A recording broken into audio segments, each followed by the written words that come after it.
Samsung has reduced the bezels marginally, and interestingly the bezels will be uniform on all four sides. Now the S22 Ultra, the bottom bezel is a little thicker compared to the top one, so this is good change. The S22 series was announced on the 9th of February, so the unpacked for the S23 should take place at some point in early to mid-January.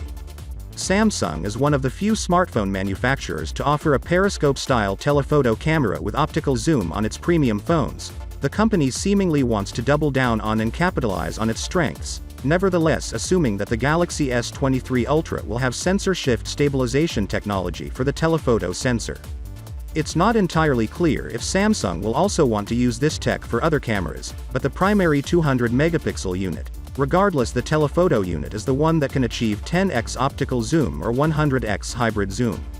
According to rumors, the new 200-megapixel camera will boast 0.6 on pixels on a 1/1 3 inches sensor with an x/1.7 aperture in front. The Galaxy S23 Ultra comes with the less curved display, more boxy design just like the Note series, and it will be slightly thicker, around 0.1 mm.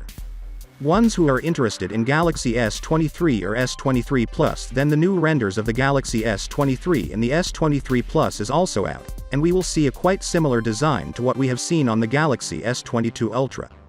Earlier reports have claimed that the Snapdragon 8 Gen 2 chipset that could power the upcoming Galaxy S23 series has a 1+2+2+3 configuration. This would include one Cortex-X3 CPU Core 2 Cortex, a 720 CPU Cores 2 Cortex, a 710 CPU cores and 3 Cortex A510 CPU cores.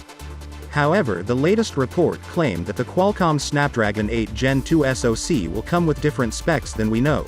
This piece of information comes from the reliable tipster Ice Universe. According to Ice Universe, instead of 2 Cortex, a 720 cores, a Snapdragon 8 Gen 2 will feature a pair of Cortex A715 cores.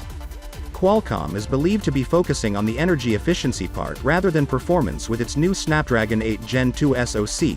This makes the ultra-high frequency version of the chipset a much interest to OEMs looking for a chip that emphasizes power over efficiency. Samsung is going all in with Qualcomm's Snapdragon process for the S23 lineup, and according to the new information from Ice Universe, the Snapdragon 8 Gen 2 will have considerable improvements in NPU, which is the AI chip, the ISP, which is the camera chip, and the GPU, the graphics chip. So, with that being said, let me know your thought in the comment below. Peace out.